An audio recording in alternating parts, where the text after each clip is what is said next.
কুষ্টিয়াতে বড় ভাইয়ের বাসায় ৩ তলার ছোট রুমে ছাদ একা।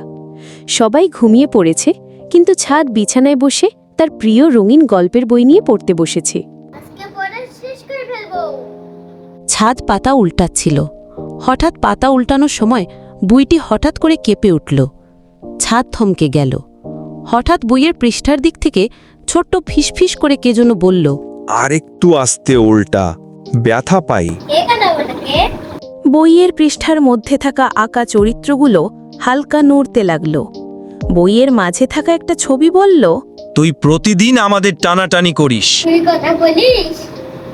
ছাদের চোখের সামনে বইয়ের পৃষ্ঠার মধ্যে থাকা চরিত্রগুলো ছোট্ট ছোট্ট আওয়াজ করতে করতে নড়তে লাগল। পৃথিবীতে প্রথমবারের মধ্যে ছাদের বই জীবন্ত হয়ে কথা বলা শুরু করল। আমরা তোর বন্ধু, রাতে যখন পড়িস তখন আমরা জেগে উঠি। তুই যখন হাসিস আমরাও হাসি, তুই যখন কাঁদিস আমরাও কাঁদি। ছাদ বিস্মিত হয়ে হেসে উঠল। বই হালকা কাঁপতে কাঁপতে বলে, তুই না পড়লে আমরা খুব একা হয়ে যাই, তাই রাতে যখন তুই পড়তে বসিস আমরা খুব খুশি হই।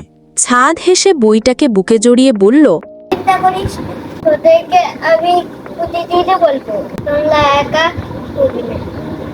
বইয়ের পৃষ্ঠায় থাকা চরিত্রগুলো যেন হাসছে।